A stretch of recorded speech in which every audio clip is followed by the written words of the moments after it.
I love obscure media.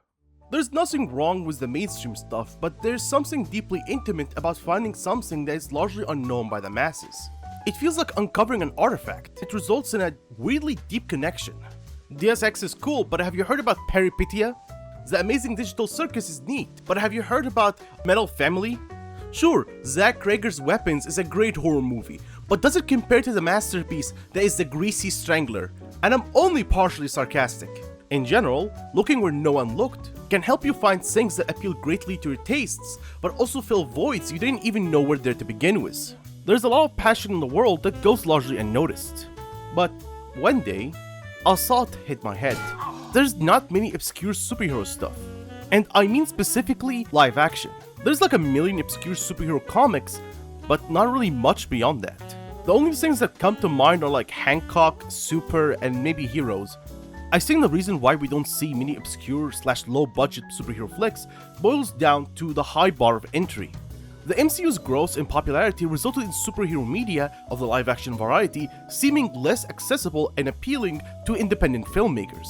But there is a movie, a little niche flick that no one knows. A small hidden gem by the name of Freaks. We see a little girl named Chloe peering through a barricaded window, only to be pulled back by her father, as he warns her that they need to remain hidden. After that, they start rehearsing her identity, which includes her new mother.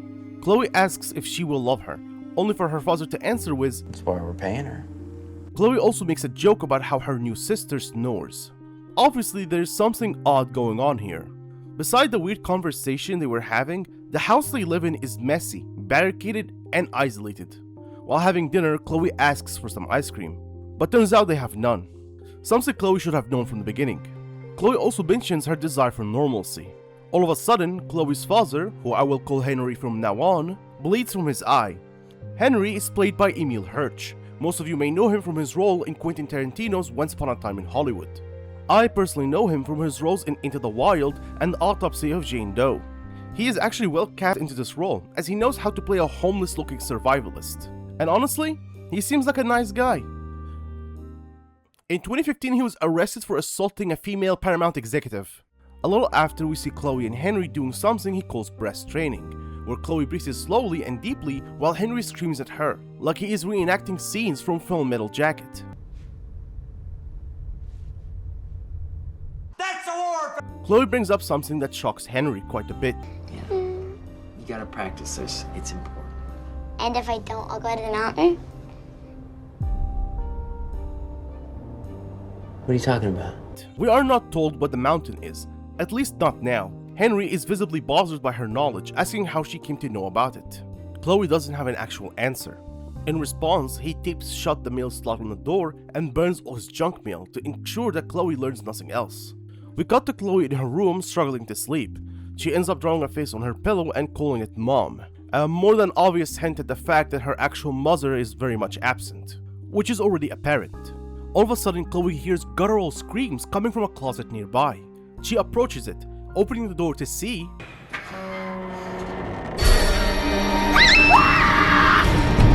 the screams send Chloe running, and she starts drawing on a wall while whispering. The wall is covered in similar scribbles, clearly hinting at the fact that this happened multiple times before, and seemingly all these occurrences were about the same woman. After her father comforts her and tucks her to sleep, Chloe wakes up to the sound of an ice cream truck. She goes down the stairs to see someone slide a book through the mail slot, which turns out to be a pop-up book, which shows an ice cream truck driving up to a castle and handing ice cream to a princess with blonde hair. This is clearly hinting at something, but I just can't put my finger on it. If it isn't obvious enough, Chloe peeks outside to see the same ice cream truck from the book. Chloe also sees her sister, Harper, getting some ice cream. If it wasn't obvious from before, Chloe really wants some ice cream, specifically chocolate, which is the worst flavor. All of a sudden, Harper turns around to look directly at Chloe. She starts making her way to Chloe's house. Chloe opens the door and holy shit! My fucking eyes! I don't think the reason they decided to harness the power of the sun for this scene was to signify the heatness of the universe, rather that the outside world and the inside of the house are two separate realities. The house is dim, with barely any light going through, while the outside is blindingly bright. Henry interrupts this economical exchange of sweets, questioning why Harper is here, let alone how she even knows Chloe's name. Suddenly, Nancy shows up, which results in a kind of sweet interaction. Is this your daughter? Oh, we should go. We gotta go. Hi. Hi, I'm Nancy. You're beautiful. Oh my goodness, she's a sweetheart. And she looks so normal. Eleanor, go back inside.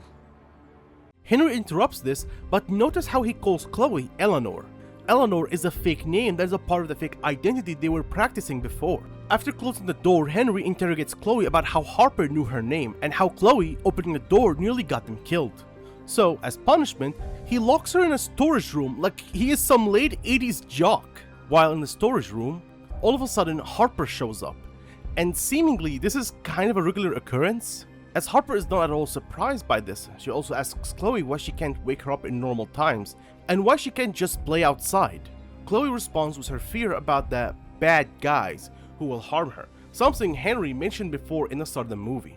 This clearly showcases her lack of understanding and most importantly her fear of the outside world, a sentiment Harper does not share.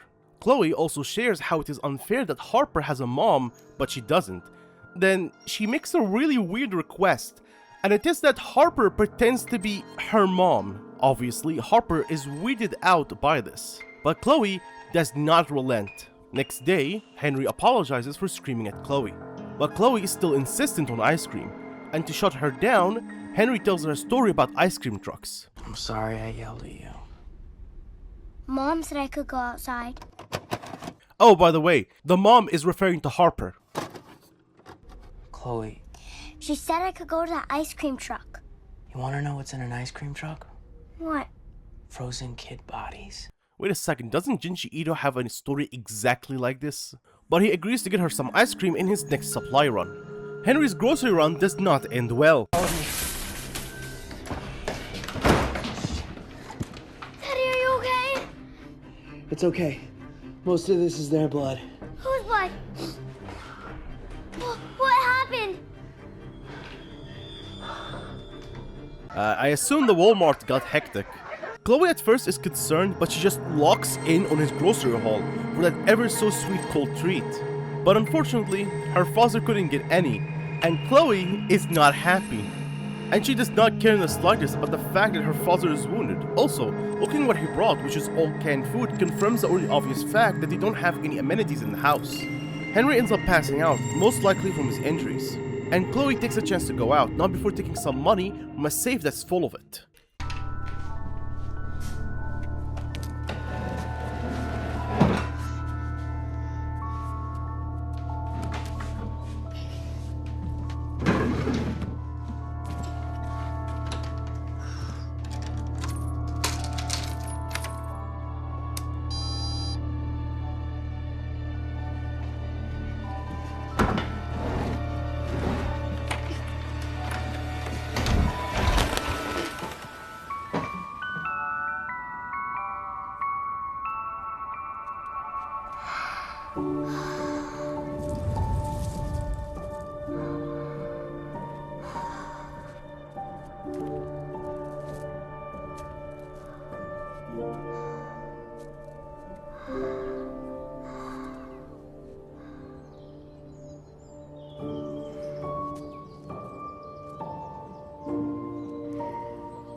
I love this scene. The movie sets up the outside world as mystical and a whole new reality in comparison to the inside of the house, which felt oppressive. To Chloe, it's like going somewhere else beyond comprehension. The greenery, which contrasts with the isolated and colorless nature of the inside of the house, and the bubbles, which indicate a wild dark side film nearby. Chloe meets the ice cream man, who is really creepy. Can I have ice cream? Sure. But what flavor, Chloe? Chocolate. Wow, $100. You could buy a shitload of ice cream for $100. Is that a lot? What do you mean, is it a lot? You could buy any flavor you wanted with that. Really? Yeah. Come around back. Come inside and taste any flavor you want.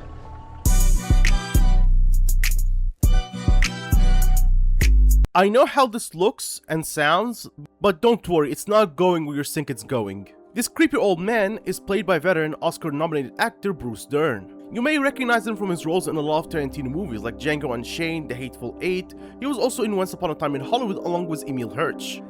Dern does a good job playing a mysterious and morally dubious character without clear intentions. His behaviors and mannerisms rub you all sorts of wrong, and make it near impossible to get a good read on him. Come on up. Take a look around.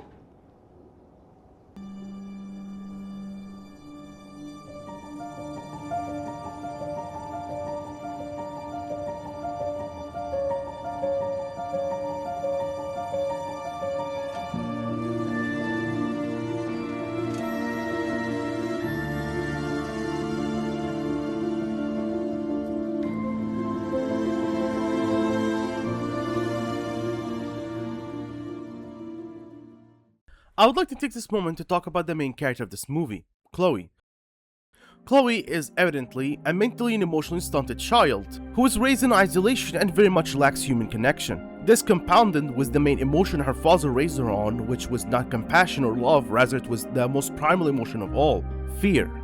Chloe was raised to fear the outside, to fear the bad guys, and whenever she tried to get out of line in any way, her father would instill further fear in her.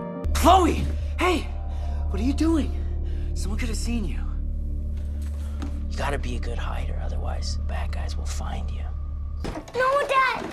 The closet is too scary! You know the punishment for breaking the rules. Time I out. almost got ice cream! You opened the door. You almost got us killed. She said I could go to the ice cream truck. You wanna know what's in an ice cream truck? What? Frozen kid bodies. Not true. They kill kids and then they freeze them to eat later. All these things combined resulted in her being very much lacking in empathy, which if not obvious now, will become very evident later on. There's also two consistent themes with Chloe's character, those being a desire for normalcy and a longing for maternal love. Chloe's desire for normalcy and more or less a desire for a normal childhood is showcased in unsubtle ways, like her outright exclaiming it. Can we have ice cream after dinner? You know we don't have any ice cream. When are you going? Not for a while. I was hitting the store too much. I can't wait till I'm normal. And more subtly by her wanting to do normal things kids her age do, like playing outside and going to the park. Her being denied a childhood is further represented with the motif of ice cream. Ice cream is usually synonymous with childhood and childhood innocence, and Chloe constantly being rejected this one thing she desires is in itself symbolic of her being rejected the basics of childhood. Well, it's either that or I'm having a pyrocynical silver blight moment. And most depressing is Chloe's longing for maternal love. Chloe, from what we see, is very lacking such affection. She is so lacking in it, in fact, she makes a random girl play that role for her. No.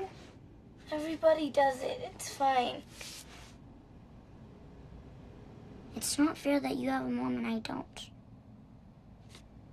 Will you pretend to be my mom? What the hell are you talking about, bro? Why are you so weird? That's gross. Come on. No. Be my mom. Be my mom. Be my mom. Be my mom. Be my mom. Be my mom. Be my mom. Be my mom. Okay, fine. I'll be your mom. Say you love me. I love you. Mom, I want to go outside. Am I allowed? Yes, you can go outside. Thanks, Mom. Now, let's cuddle and sleep.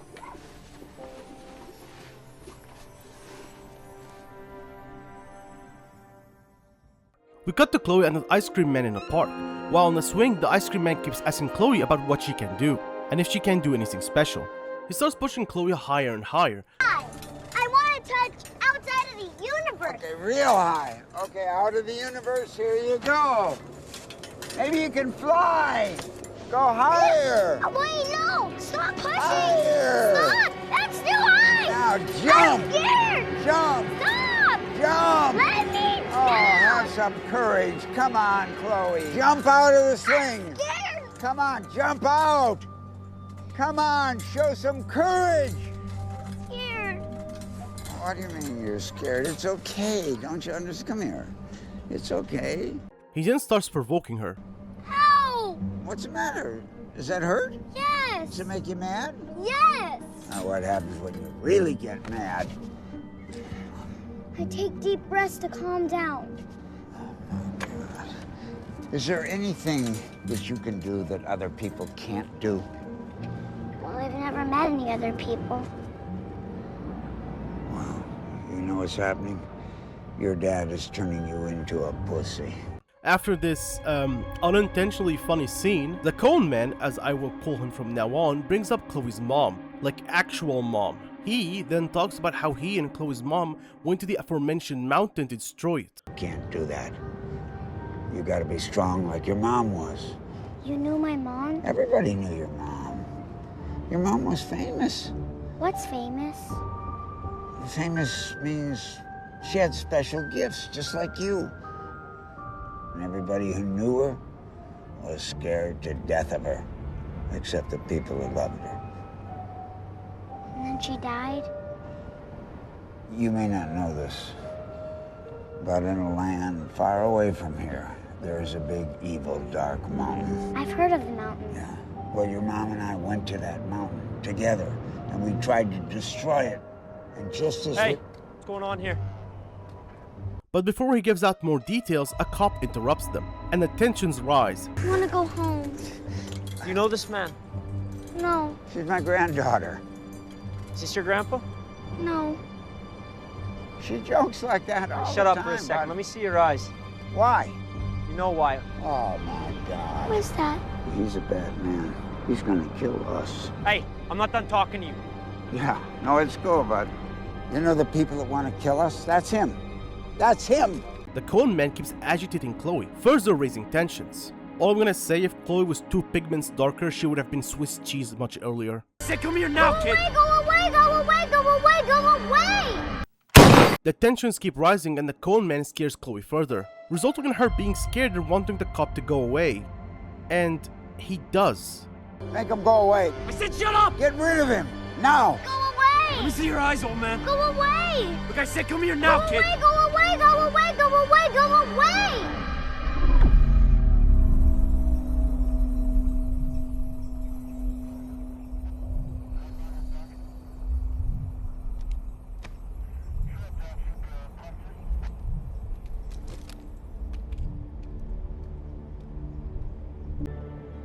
You are a very special girl, and you and I are gonna do big things together.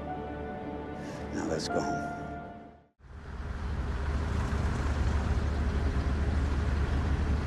All officers on alert. Abnormal child reported at Peachtree. Later in the ice cream truck, it is confirmed that this man is Chloe's grandfather. Funnily enough, when the cop was pressing them, he did say that he was her grandfather, but he is so untrustworthy it seems like a lie. There's also the fact that Chloe doesn't know him. They also have this sweet interaction. That's your mommy. My daughter. She looks like an angel. Yeah, she sure does. Just like you. I have a dream. To get her back. And I'm gonna get her back. But she's dead. Well, sometimes angels can come back to Earth. Can I have it? No. It's the only picture I have of her, and I like to keep it so I can look at it every day.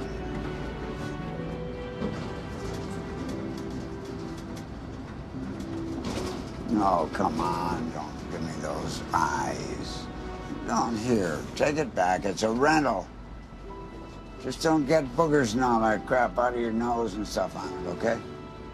Okay. So cute! What just followed was the Cone Man giving her Walter White's crack to drug her father. Dude, this motherfucker takes naps. I don't trust people that take naps. I just found that out. He doesn't take naps. He's a grown-ass man. No.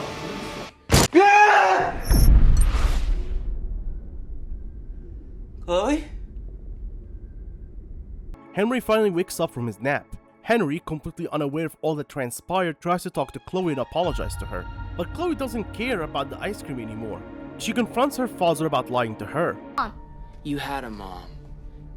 You are not gonna be like her. She died because she broke the rules. She didn't break the rules. She was special. And I'm special. Don't say that again, okay? I'm special. I'm special. I'm special. I'm special. I can feel it. We're not special!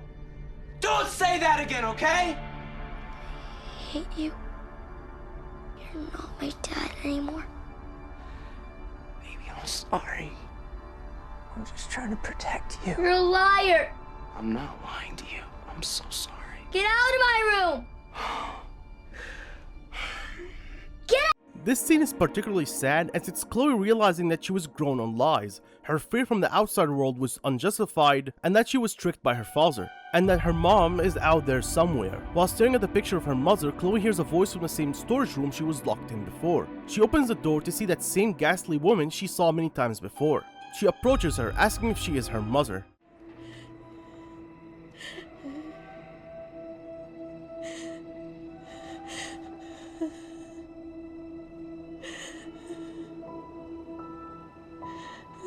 Hello?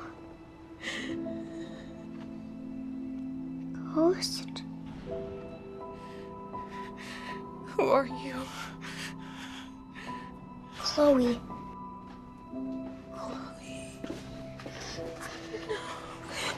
What are they giving me? Are you really my mom? Chloe. Chloe.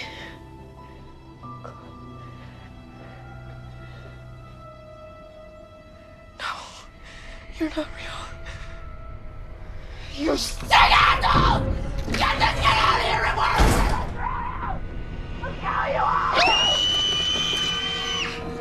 I would like to take this moment to discuss the minds behind this movie. Freaks was written, directed, and partially produced by the duo of Zach Lebowski and Adam B. Stein. In fact, Stein got the idea for the movie by watching how his son grew up and being fascinated by it. He was originally supposed to be in place of Chloe, who was played by Lexi Kolker, and the movie was going to be originally named Milo. Stein and Lebowski were not exactly known for most of their careers. A lot of their work before Freaks was basically unknown. Even more unknown than Freaks, with a couple exceptions. Before making Freaks, Stein directed some episodes of The Jimmy Kimmel Show, while Lebowski directed some schlocky B-movies, like Tasmanian Devils, a movie about oversized Tasmanian devils killing people. He also directed the god-awful Leprechaun Origins, and surprisingly, he also directed the movie adaptation of Dead Rising, which I didn't even know existed till making this video. But I want to talk about their works after Freaks. So after Freaks, they did some Disney stuff, including the terrible live-action Kim Possible movie. They did Fraggle Rock, Back to the Rock, and a Disney show about pro wrestling. And after all of that, they did Final Destination Bloodlines.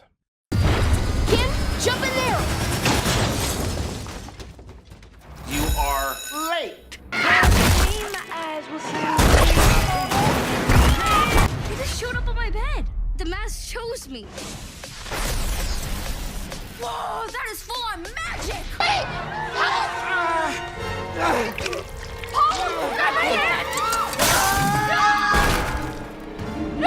Impossible. There's something about her that makes her able to defeat villain after villain after villain. She's certain spark.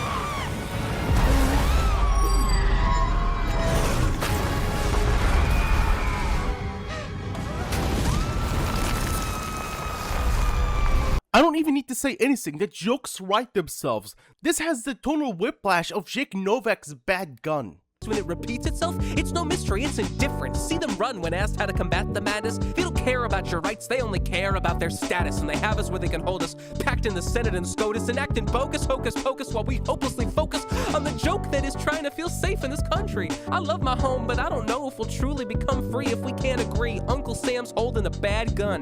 The nation's fighting for its soul. Are we sure it ever had one?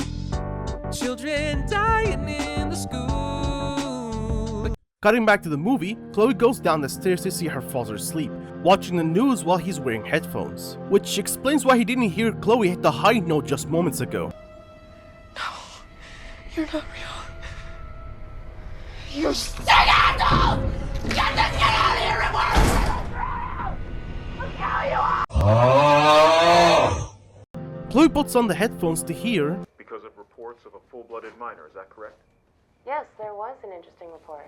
As you know, abnormal minors are my particular area of interest. I can't help but notice you use the term abnormals as opposed to the more widely used freaks. Is that a political statement? Chloe hears ADF agent Cecilia Ray talking about freaks, or as she calls them, abnormals. Ray is played by Grace Park, who most of you may recognize by either her time on Battlestar Galactica, or like me from her time in Hawaii Five-0. She was also in some weird sex cult. Ray continues talking about how important it is for the ADF to humanize and have talks with the abnormal community. Otherwise, they go, in her words, underground. Abnormal community? By definition, any freaks who are running loose are illegal. Declaring a group of people illegal doesn't make them go away. It makes them go underground. They're forced to defend themselves and survive. Well, to your point, the Amnesty Act gave freaks an opportunity to peacefully relocate to Madoc Mountain. So, the ones who continue to hide in our cities, they're breaking the law, are they not? I believe in relocation and termination. Abnormals are dangerous and we can't let them live free. Wait, run this shit back? I believe in relocation and termination. Abnormals are dangerous and we can't let them live free. Huh? Okay, wait, so let me get this straight. You call them abnormals in hopes of not dehumanizing them. You believe in having a dialogue, but you also believe in relocation and termination? How does that make any fucking sense? I replayed this scene multiple times to make any sense of it. She says and, not or. Not like that would make it any better. Is that a political statement? I don't know, you tell me. The news anchor after proceeds to mention how freak children are weapons of mass destruction, due to how their powers get stronger every generation, and that they resulted in the destruction of Dallas, which was showcased moments before. The news anchor also mentions how it is most humane to, and I quote, call them as children. Also, this confirms something that the story was hinting at from the very beginning, and that this is not a normal world. Rather, it is one that is split into powerless humans and those with powers, and seemingly both sides are at an all-out conflict. Which is a really cool twist, which I kind of spoiled with the title of this video. In my defense, I had no idea what else to call this video. The best thriller you've never seen? Ryan Hollinger probably got a playlist called Best Thriller You've Never Seen, including movies like Fire in the Sky, which by the grace of Allah, Ryan, you straight up say this movie has one of the most iconic scenes in alien/sci-fi cinema. I could say this movie broke me, which would be a ridiculous exaggeration, but also Chupacabra got the title style trademarked. Also, is bro okay? Seriously, being broken this often is not healthy. By the way, I'm just kidding, I love both these creators quite a bit. Also, congrats to Ryan on getting married. Cutting back to Chloe, and oh my god, Chloe, I was kidding before it was a full male jacket joke, but god damn, you're putting on one hell of a war face. We cut after this to Chloe playing with some makeshift toys, and talking about how she can't wait to be normal, and have a normal family, which is an interesting contrast to the conversation she had with her father before. Chloe seemingly backtracks from what seemed like a firm belief in her special nature. It could be a reflection of her being unsure of what she wants, whether it is the reality that her father was trying to give her, or the one her grandfather proposes to her. Maybe seeing the news section and simply put the vile way Gray and the news anchor was speaking about freaks, and especially freak children, scared her back into desiring normalcy.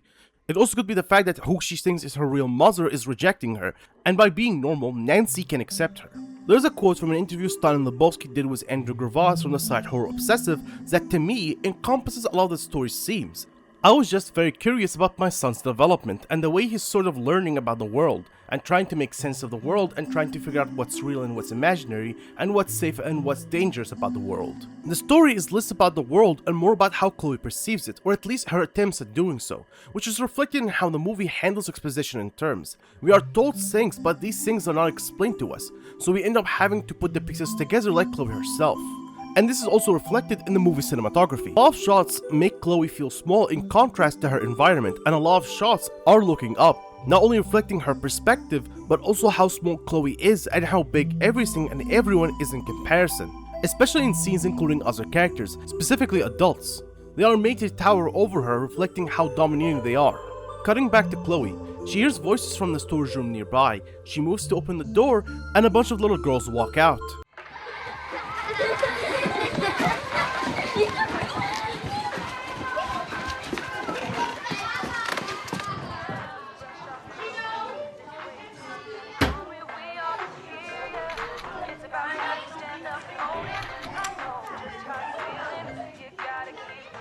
Harper? What are you doing here? She goes through the door to see Harper. Actually, thinking about it, what are Chloe's powers exactly? So, from what we saw as a cop, she can control others, but she seemingly can also project people and their locations. Seemingly, whenever she thinks about someone hard enough, she can see them and also even interact with them physically. And these are some seriously strong powers. Upon my second viewing of the movie, I assumed that her powers are reflective of her desire for human connection, which was confirmed in an interview Stein and Lebowski did with Mary McAndrews from Nightmare on Film Street. Harper sees Chloe and is confused to who let her in, and all of a sudden, all these kids just lock on Chloe. Harper? What are you doing here? This is my room. No, it's my room. Who the hell let you in here?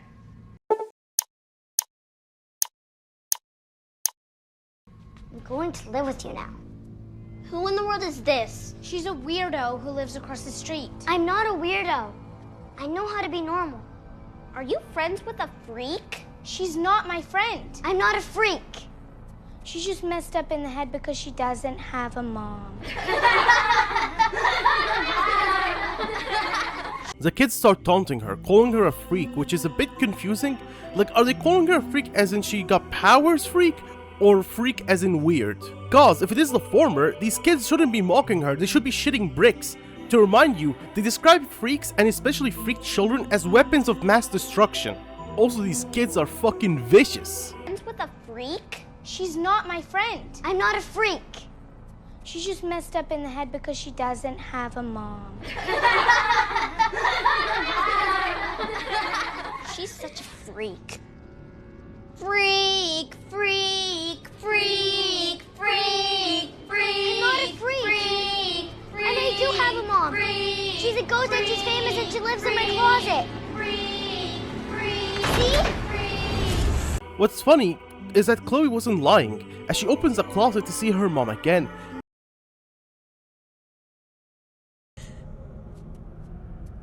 Mommy, don't be scared. It's all right. The girls aren't here anymore. Oh, wait, you're not real.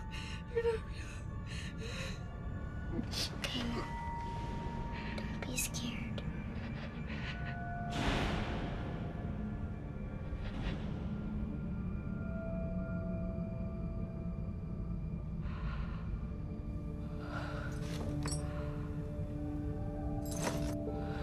And this time, her mom actually recognizes her.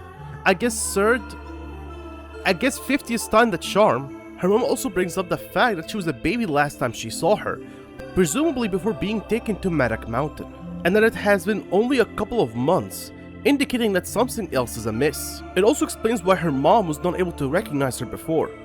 Chloe's mother tells Chloe that her father needs to move on, and that she is sorry that she will never be back. Chloe's mother is played by Amanda Crew, who is known for her time playing the character Monica Hall in the series Silicon Valley. That's all I can add, I never watched Silicon Valley. All of a sudden, a knock on the door interrupts them. Next day, Henry is stitching up his wounds. Chloe approaches him, telling him about her closeted mother. Henry obviously doesn't listen to her, or believe her. What are you doing down here? I saw Mom. She lives in my closet. This is my alone time. She said I should get a new mom. She said you should move on. Stop making stuff up. It's somewhat understandable, but he kind of disregards her a lot in the movie. Chloe says alright and hits him with this. I'm going to live with Nancy. I can be normal. Stop! Chloe! It's gotten into you!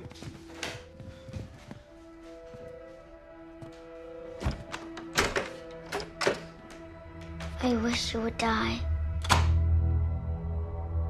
He rebuttals with that. Someday they will kill me. You'll be on your own. The scene cuts to Chloe holding the bag of crack the Coleman gave her. She's obviously contemplating drugging her father. Chloe comes down to apologize to her father and he apologizes as well. I'm sorry, Daddy.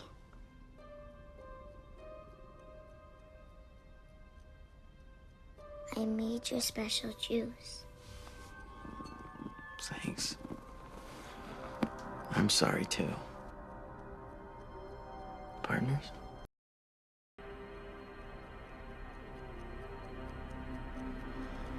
What's this? What, are you trying to poison me?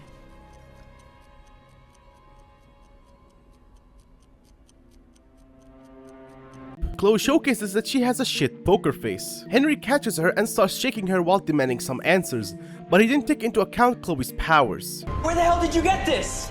After everything I've done for you? Stop yelling! How could you do this to me, Chloe? Go to sleep! Go What to are you sleep. thinking? Go to I'm the sleep. only Go to person sleep. keeping you Go to alive, sleep. Chloe. Go to sleep. Go Why'd to you do sleep. this? Go to sleep. Chloe, why would you do this, Chloe?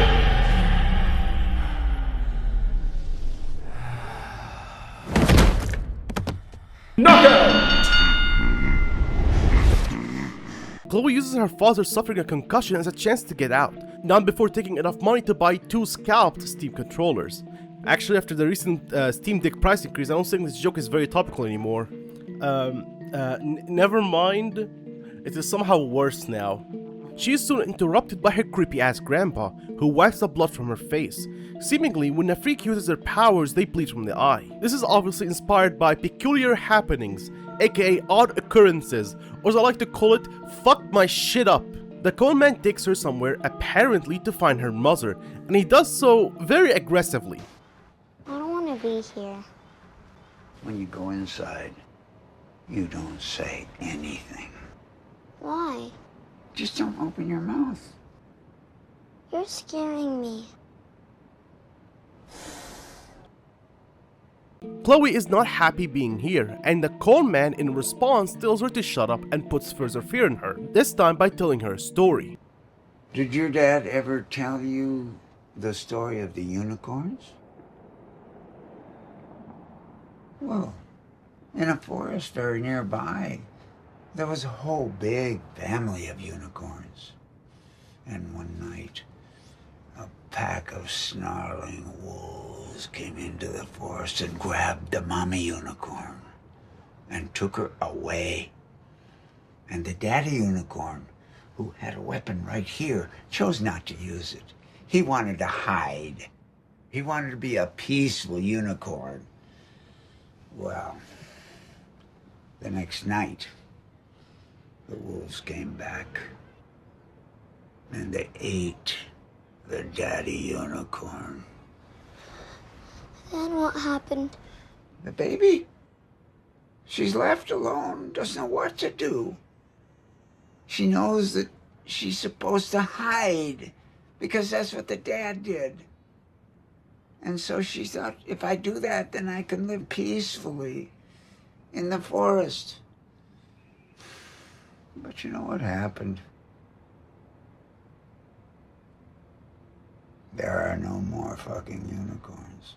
Obviously, the story is not subtle. It's a reference to how Chloe's mom was taken, the daddy unicorn being Chloe's father and the wolves being the ADF. Seemingly, the ADF kidnapped Chloe's mother unprovoked, and Chloe's father did not stop them in spite of having the ability to do so. He also adds that the ADF came later and killed the daddy unicorn, clearly hinting at the fact that Chloe's father will sooner than later get killed as a result of his pacifism. The story seems to be largely a lie. And I say so because when the Coleman was first introduced, he said that him and Chloe's mother tried to destroy Maddock Mountain, and seemingly failed, as the mountain still stands, which is what probably resulted in her being taken by the ADF.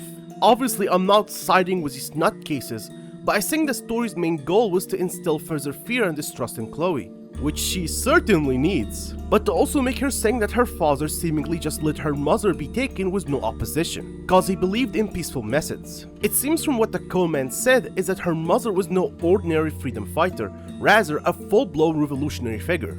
Chloe's father, on the other hand, seems to be someone who desires to avoid violence and conflict as a whole.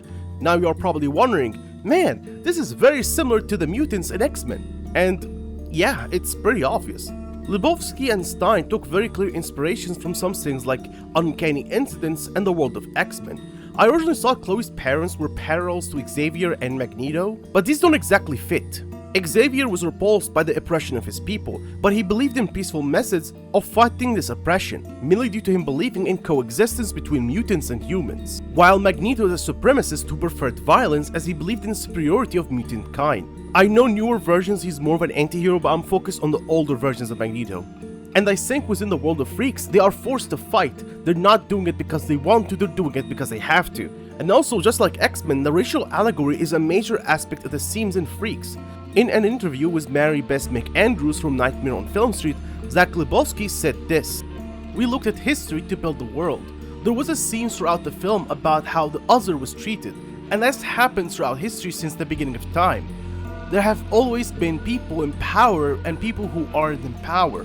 We looked at as many different examples as we could to see how individuals behaved, how people were treated, and how families survived. We tried to take those universal elements and bring them into our world of freaks, so the world felt real. The family across the street is related to Jewish families in World War II, trying to hide their kids with non-Jewish families. The kids being separated from their parents, which was inspired by the residential school system in Canada, where kids were separated from their families to be normal. It cuts to them in a diner, and guess who else is there? The one and only Agent Cecilia Ray. The Coleman asks if he can be entitled some of her time. They sit and he whips up some story about Chloe being a child which was left on the steps of his church, but he mentions something very interesting. Well, this little soul here needs your protection. And we need you to take us to Maddox Mountain. 7 years ago, a newborn was laid on the steps of my church with a note, a prayer to keep her safe. I knew right then I might have an abnormal. What made you think that? Well, it was right at the beginning of the relocation riots. You remember that? They were rounding up every freak they could find. I had suspicions, but I raised her. The relocation riots were most likely an event where the ADF were attempting to collect and relocate freaks to Maddox Mountain. And obviously not all freaks were willing to go, understandably so. The bigger question is, what caused this to transpire? Was it the destruction of Dallas, or did the chaos from the riots lead to Dallas's destruction? Did the ADF randomly decide to round up freaks, or did this major catastrophe result in this response? It's all left in the air, not only to leave this world relatively ambiguous, but to also reflect how Chloe views things. Her knowledge of her surroundings is limited and very much tunneled. She lacks context about damn near everything beside the very basics. The reason why the Coleman even brought Chloe here to meet Agent Ray was because in the news section shown before, Ray mentioned the ADF's belief that freak children are not, and I quote, inherently evil, and that if they got one in their formative years, they can groom them. They can groom them to be good and be of use against their fellow people and maybe other enemies of the government. Agent Ray moves on to use a specialized light to scan for any blood trails near the eye, which seems to be the easiest way to confirm if someone is a freak. Obviously, Chloe shows trails of blood, but curiously enough, the Coleman doesn't. Please.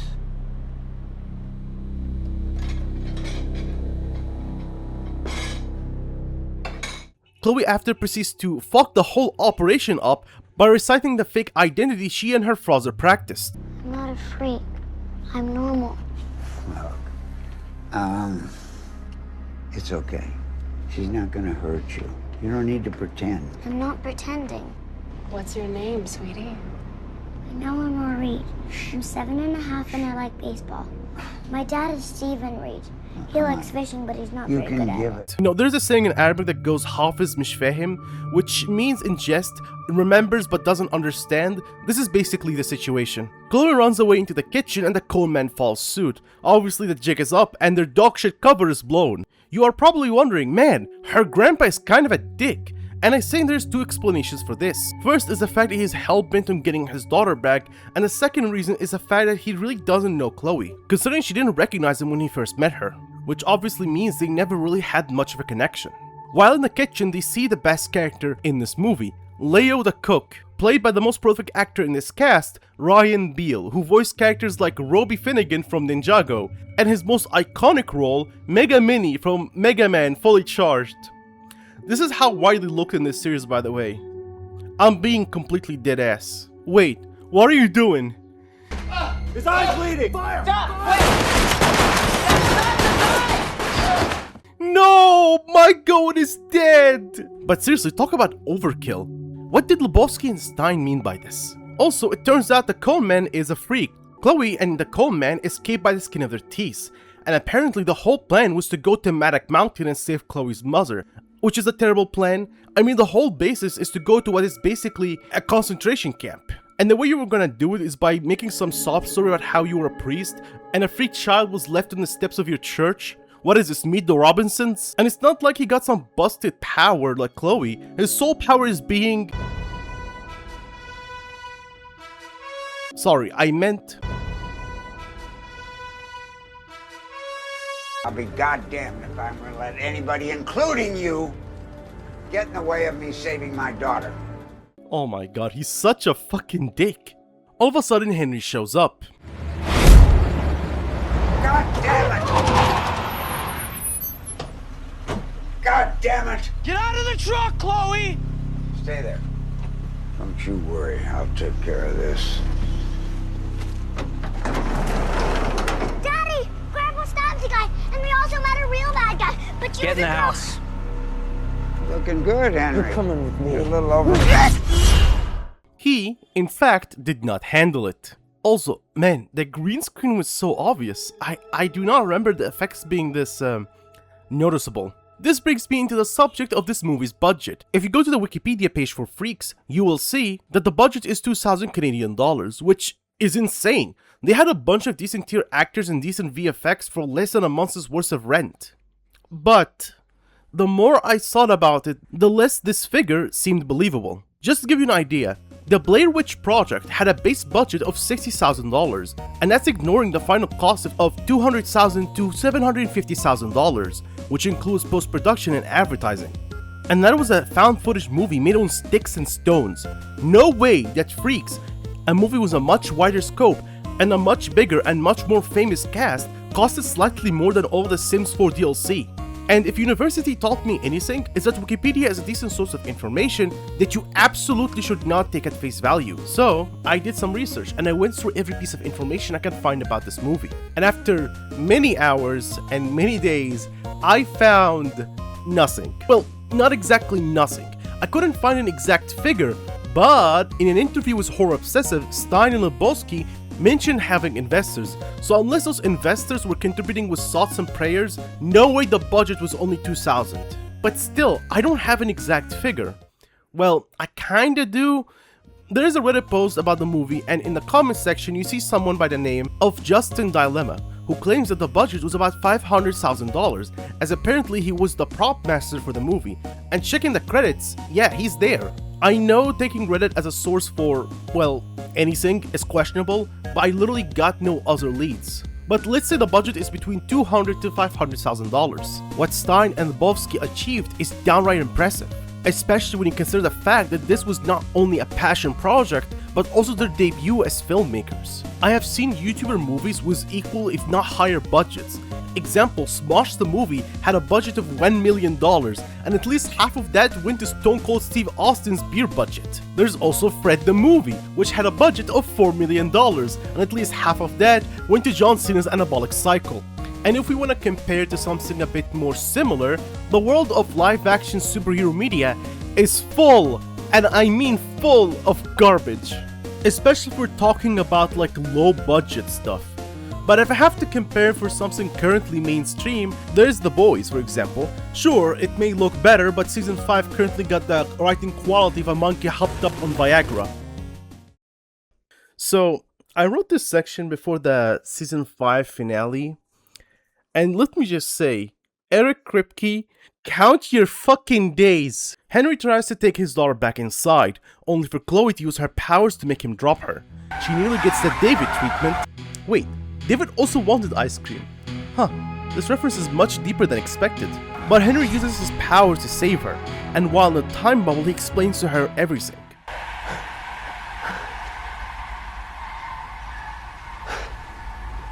You're special too, Daddy? I tried so hard to protect you.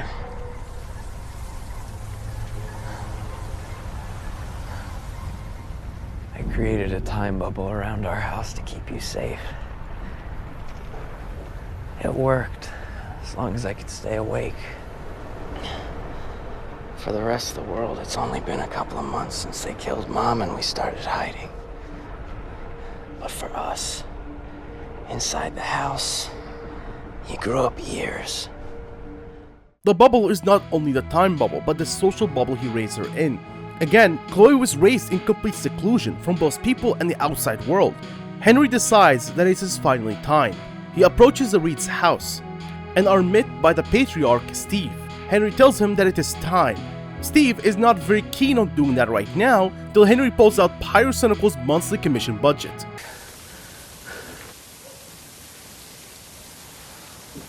You know, we're actually right in the middle of dinner. I brought dessert.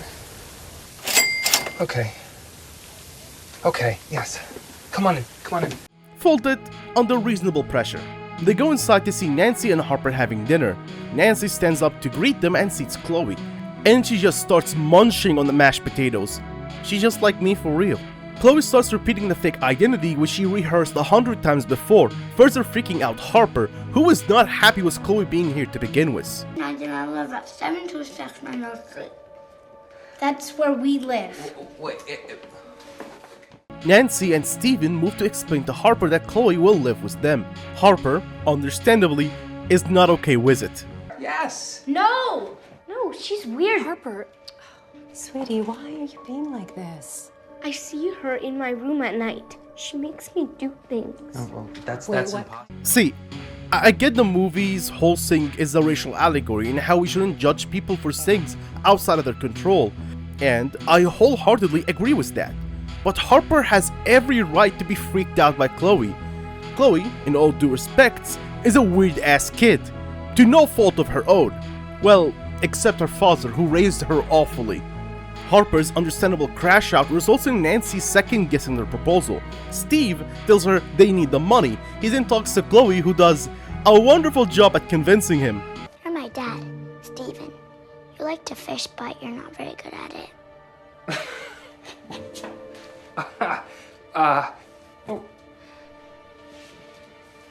Tell me you love me. Good job, Henry. You raised her right. Chloe just keeps acting weirder and weirder. She then asks Nancy to say the same, and she is very insistent. Do you love me, Mom? You know what?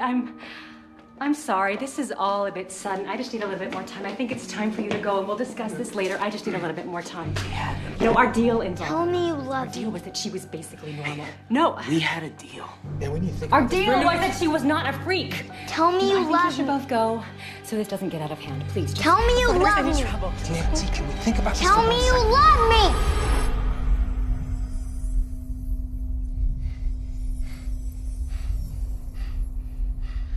I love you. I love you. I love you.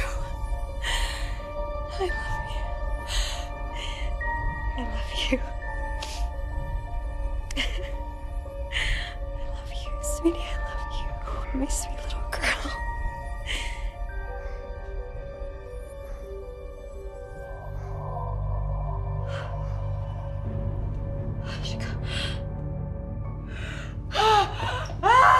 She got into my head. Get out! Just keep the Get money. out! Yeah, this is ruined. Oh, he has been here all along. Sorry, Daddy. What the hell is going on? I just didn't want you to get mad. When did this start? You were supposed to tell me when your eyes started bleeding. What did she do now? Shut up, Alan! I'll still call him the Cone Man. Chloe sees her mother while in the storage room. Mary says that she's not dead, at least not yet, and like clockwork, she's taken to be executed. I think both Mary and Nancy represent two aspects of Chloe's life. Nancy represents normalcy, while Mary represents Chloe's real nature. Nancy's love was fake, and in the end she rejected Chloe, representing how Chloe was never going to attain normalcy, and how this part of society was always going to reject her. While Mary's love is sincere and unconditional, as she understands Chloe and truly loves her regardless of her nature. Chloe tries telling Henry, but once again he doesn't listen, and tries to barricade her in the storage room, which... brilliant fucking parenting, my man. Chloe decides if he will be stubborn, she will just kill him. Please let me out! This is for your own good. I'm trying to keep you safe. Let me out! Daddy, please! I'm sorry! Let me out! Let me out! Let me out! Don't let me out! I'm gonna kill you!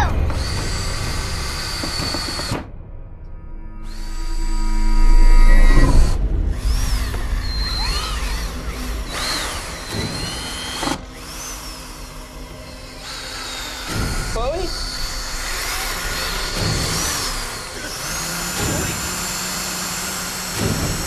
Chloe? Chloe? Yeah! Stop! Chloe, stop! You come out!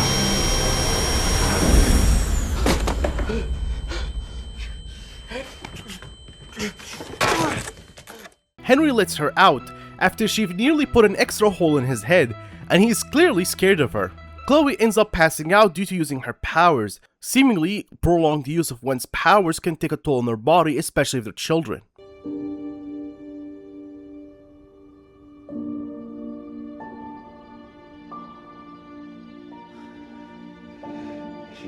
Larry David?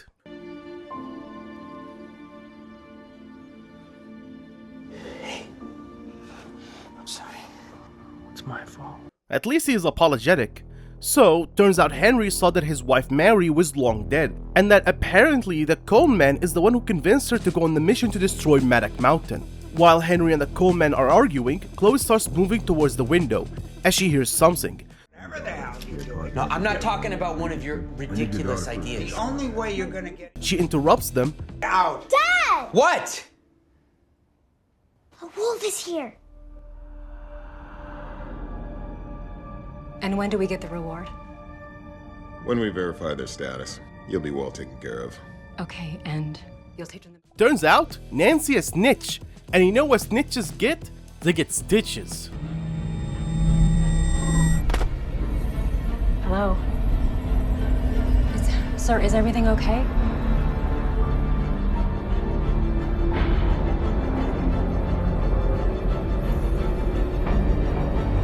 Hello?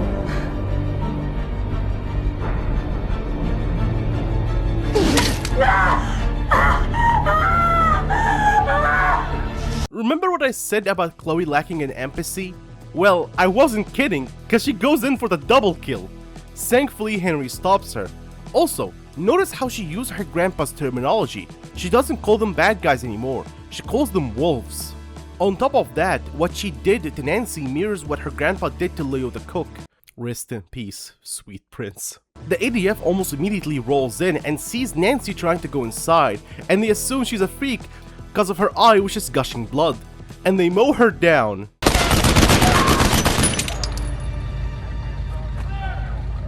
She's just messed up in the head because she doesn't have a mom. Henry is mortified by what his daughter just did, understandably so, and he correctly assumes that the Cone Man influenced her in some way. The Cone Man, emphasizing his shady nature, attempts to kidnap Chloe and run away, but he is forced to let go when Chloe uses her powers. Let her go! Let me down! Where are you, you invisible asshole? Let her go! Chloe! Let me down! Let me go! Let me go! Chloe! If I ever see you again, I'll kill you, you piece of shit!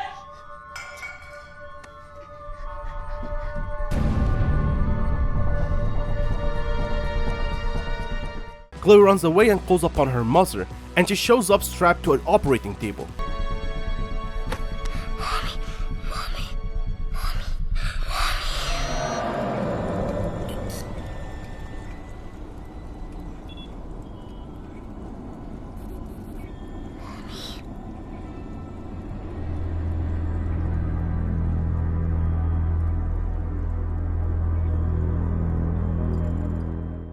and she is in rough shape to say the least. Henry walks in and sees his wife, the wife he long assumed was dead. This reunion is interrupted with a guy in a lab coat walking in.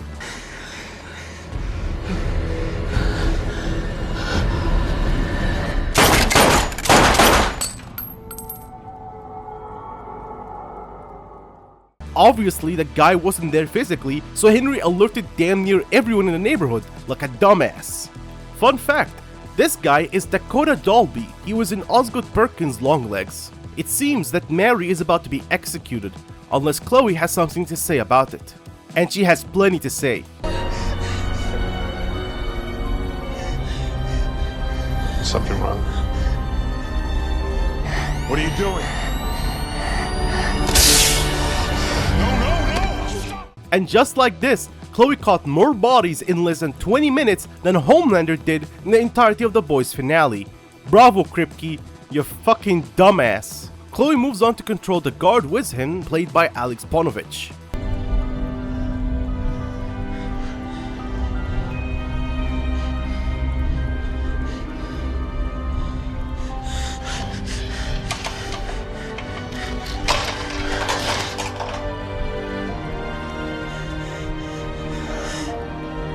I love you too, Mommy.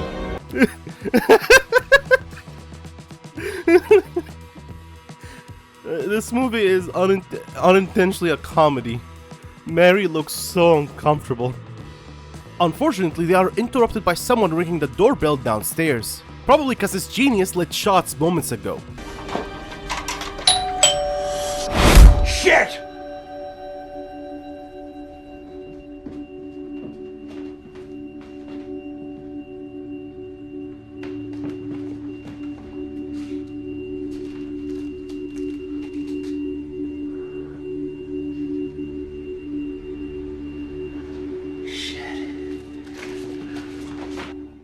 Now, I want to talk about the movie's posters, mainly because I see movie posters as an underappreciated art form. Also, I want to make sure this video is not just a plot summary. Freaks had many posters, starting with my personal favorite, the ice cream. It's simple, conveys the motif of childhood, and the blood dripping reflects the eye bleeds. The droopy R as well as a nice touch. Overall, an excellent poster. Then you got this one, which I also really like. It's mysterious, leaves a lot up to interpretation. Also, you got the ADF logo on the car, Chloe looking small, again reflecting how small she is in this big world. It indicates chaos while also leaving a lot up to the imagination. Another excellent one. I didn't like this one at first, because on first inspection it reminded me of those terrible head collage posters that the Tom Holland Spider-Man movies would usually have. But upon a deeper look, I came to love it. It's very artistic and kind of abstract. It got the same symbolism with Chloe being small. If I have one critique is that Chloe is in two different spots. Just remove her from here and it will be perfect. There's also this one. It's pretty good, very simple, very mysterious. I like it. So far, a bunch of great posters. We still got one left though. What the fuck is this? This is a Japanese poster for the movie and it frankly looks like shit. Like, why is it so noisy and cluttered? No mystery, no symbolism, no nothing. The Cone Man looks like he's about to play a sick dude on his air guitar. Henry looks like he's about to get arrested for assault again, but this time with a deadly weapon. And I have no idea what the hell is going on with Mary. I'm not gonna spoil her powers just yet, but it has nothing to do with her eyes. Okay, enough about the posters, back to the movie. Henry goes down the stairs to see Agent Cecilia Ray at the door. Also, Chloe is in rough shape. Gotta hold still for me. Just like that.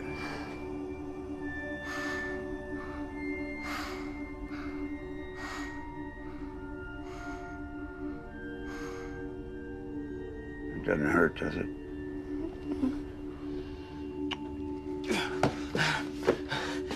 This was admittedly sweet. Now, with Agent Ray at the door, they are in a predicament. If they leave, Chloe's mom will die, and if they stay, they will be in major danger. They decided Henry will try and talk things out with Agent Ray, while Chloe guides her mother to safety. Henry unpauses time and opens the door. First thing we see is the Reed family being arrested on the suspicion of being freaks. ADF. ADF? There are freaks around. They're under our control. Man, I feel really bad for Harper. Agent Ray comes in and starts inspecting the place. She scans Henry's eyes for blood, and it shows nothing. The reason is because they used hydrogen peroxide, which is really good at removing bloodstains, which I actually learned because of this movie. We cut to Chloe controlling the same guard to help her mom out. Chloe, What do we do now, Mom? I need to get outside. I can't defend myself until I get outside. Can you help? Yes, Mommy, but we have to be quiet because the bad people are here too. I hope Alex Panovich got paid good, cause damn. Mary tells Chloe that they need to get to an open space so she can use her powers. We cut back to Henry and Agent Ray. They're strange, you know, accusing their neighbors of stuff, lying all the time, random piles of money around the house. And you didn't report them? I didn't think they were freaks. I just thought they were assholes. But I guess you really can't tell. They look just like us, right? Anyways, I really need to get to this appointment, so... Sit down. Yep, she's on to him. Agent Ray lays out two options for Henry. He could try and kill her, which in that case her colleagues will burn down the whole place. Or he could hear her out. We cut to the guard Chloe is controlling.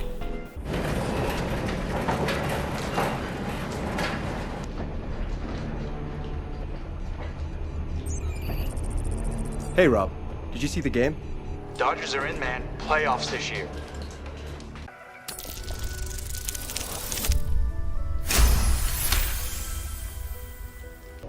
Baseball is my favorite sport. Yeah. Yeah, me too, Rob.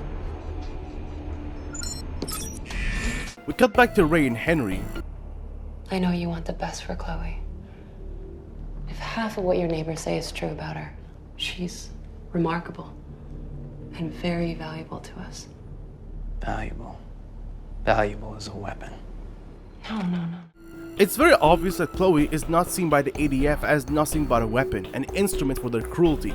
They may say that you will treat her as a symbol, but it's very obvious that whatever symbol she will be, it will be a symbol of oppression. Henry asks if he can see her again, and Ray bluntly tells him that he will die. I want to be honest with you so that you know you can trust me. You will be killed. You will sacrifice your life for hers. Henry, teary-eyed, talks about how he wanted her to be normal, but their conversation is interrupted by the Cone Man aiming Ray's gun at her head. The Cone Man tells Ray that they can cause a whole lot of damage before the airstrike reaches them, but Henry seemingly wants to hear Ray out. We cut to Chloe again, who is trying to wheel out her mother in a body bag. A guard walks by, mentioning checking out the execution room. Chloe is quick on her feet and proceeds to bash his brains in. Unfortunately, her doing that inadvertently caused the alarm to be activated, which everyone downstairs hears? Okay, seriously, Chloe's powers confuse the hell out of me. Like, who can see who? Nancy couldn't see anyone when she was being projected. Like, who can hear and see what exactly? It's never explained, which was most likely intentional, to showcase that Chloe doesn't have full control over her powers. It's either that or they didn't exactly think it through. That aside, I would like to comment real quick on these three.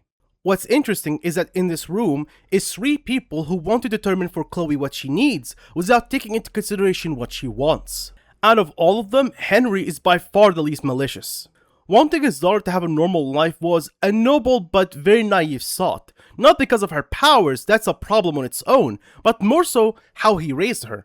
Chloe was never going to be normal. His fear resulted in him raising her in a bubble, both literally and figuratively. He fixated on what he wanted for her but never considered what she wanted for herself. On top of that, him raising her on fearing everything and everyone caused irreparable harm to her. So him putting so much faith in the Reeds taking her in was him making a permanent residence in Copetown. Parental love tainted by any negative emotion like fear or guilt is never a good mix. I mean, Lisa the Painful has this as one of its core themes. Now, these two. What's really funny about them is that they represent two sides of the same coin. Both Alan and Ray want to use Chloe as a weapon, an instrument to further their agendas. Alan wants to use Chloe to fight the ADF, while Ray wants to use Chloe against other freaks and potentially other enemies of the state. To me, there is no good in these two. Cause I think treating a child as a tool and not a human being is, in all meanings of the word, abhorrent. Also, Alan fumbles. You're not gonna shoot me.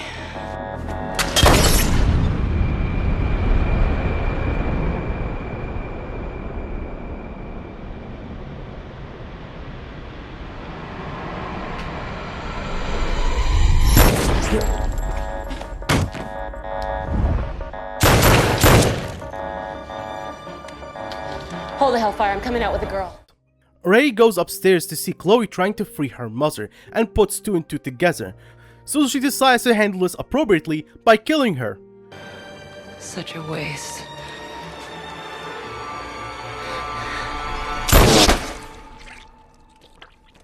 But Alan takes a shot to save Chloe.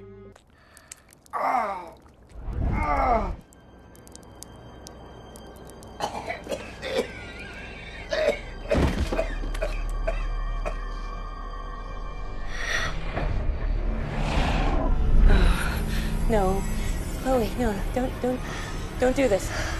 Don't you dare! Don't you want every day they clocking me?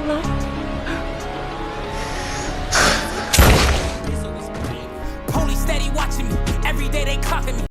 Alan collapses on the ground, and this scene is actually pretty emotional. Alan may have been a selfish jackass for most of the movie, but deep down he did truly care about Chloe. Bruce Dern did a wonderful job, to say the least.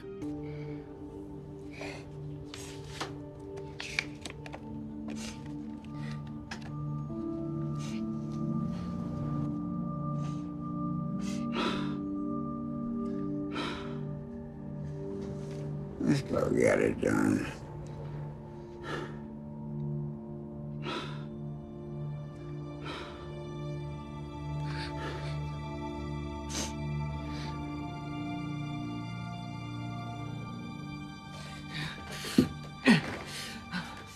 Henry stumbles upstairs, he takes Ray's gun and radio, and he warns the agents outside to not push further. Agent Ray. Agent Ray, come in. Agent Ray. We heard gunfire. Agent Ray, do you copy? I'll try to slow him down. I have your agent hostage. Move away from the house.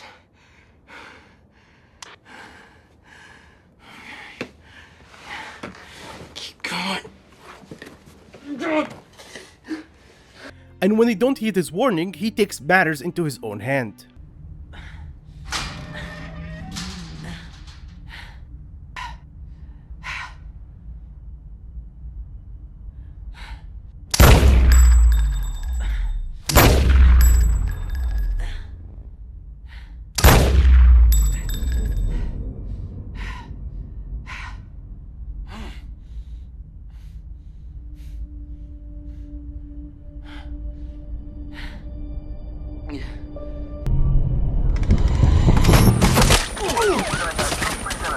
Super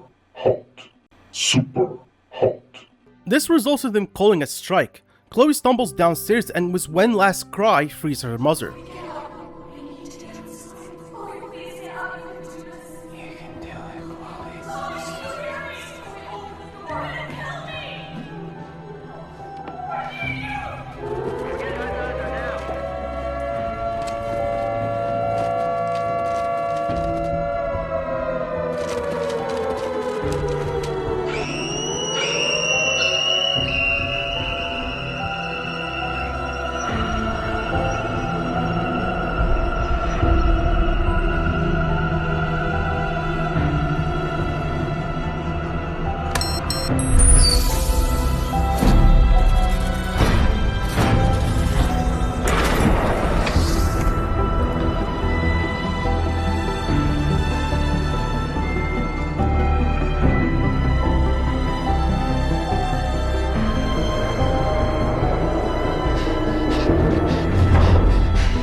Henry also pushes himself one last time and puts a bubble around himself and his daughter. Not to isolate her, not to encase her, but to save her.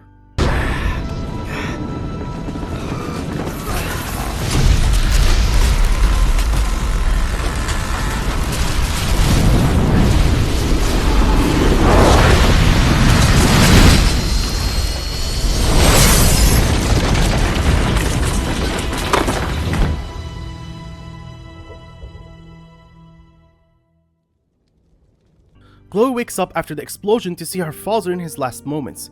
Henry starts apologizing for his mistakes as a father. I love you so much. I'm so sorry. You're special.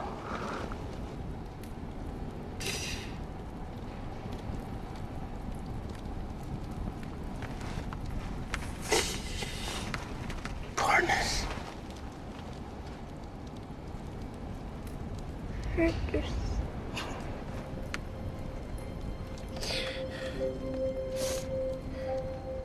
Before succumbing to his wounds, Chloe is all alone, but not for long.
Mary promises to protect Chloe, but Chloe no longer wants to hide.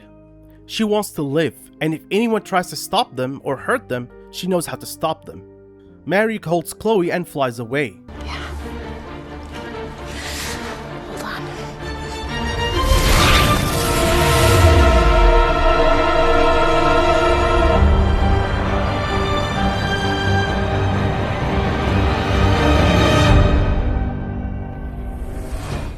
And this was Freaks, a truly hidden gem, if I say so myself. I know this video has been very light on critique, but I really don't have much to criticize when it comes to Freaks.